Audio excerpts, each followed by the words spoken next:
আসসালামু আলাইকুম ওয়া রাহমাতুল্লাহ। সান্ডা খাওয়া কি হালাল?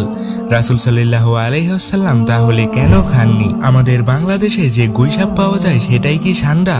এই সকল প্রশ্নের উত্তর নিয়ে আজকের এই ভিডিও। বর্তমানে ইন্টারনেট জুড়ে আলোচনার কেন্দ্রবিন্দুতে রয়েছে এক অদ্ভুত প্রাণী সান্ডা।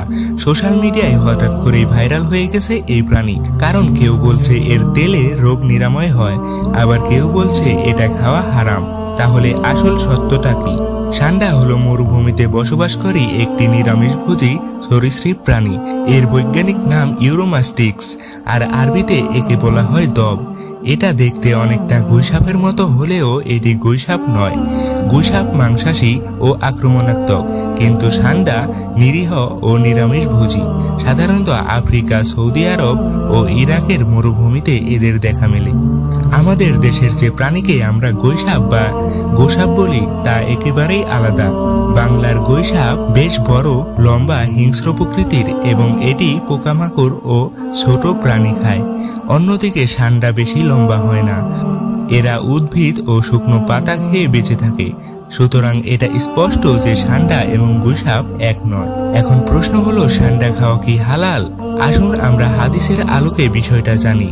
হুজুর সাল্লাল্লাহু আলাইহি ওয়াসাল্লাম কিছু সাহাবীদেরকে সঙ্গে নিয়ে মাইমুনা রাদিয়াল্লাহু তাআলা আনহুর বাসায় যান।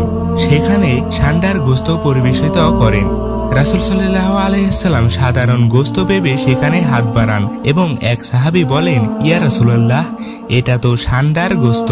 তখন রাসূল সাল্লাল্লাহু আলাইহি ওয়াসাল্লাম হাত ফিরিয়ে নেন। এটি দেখে খালিদ ইবনে ওয়ালিদ তিনি প্রশ্ন করেন, ইয়া রাসূলুল্লাহ, আপনি হাত কেন ফিরিয়ে নিলেন? সান্ডা খাওয়া কি হারাম? তখন রাসূল সাল্লাল্লাহু আলাইহি ওয়াসাল্লাম বলেন, এটি হারাম নয়, কিন্তু আমাদের এলাকায় এটি প্রচলিত নয়, তাই এটা আমার রুচিতে আসে না। অর্থাৎ সান্ডা আমাদের দেশের খাবার নয়, তাই আমি আগ্রহ পাচ্ছি না। এ থেকে বোঝা যায় রাসূল সাল্লাল্লাহু আলাইহি ওয়াসাল্লাম নিজে না খেলেও সাহাবীরা খেয়েছেন।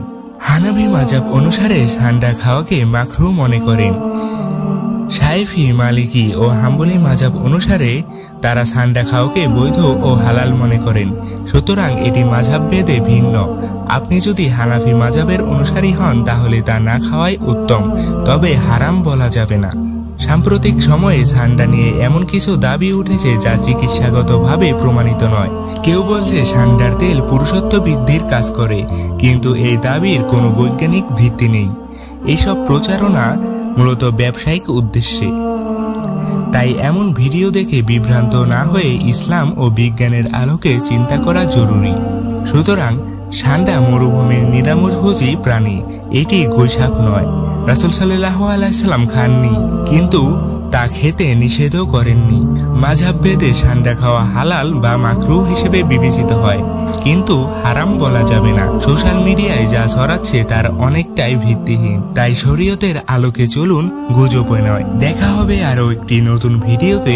আমাদের ভিডিওটি ভালো লাগলে শেয়ার করুন এবং সাবস্ক্রাইব করুন আমাদের চ্যানেলটি।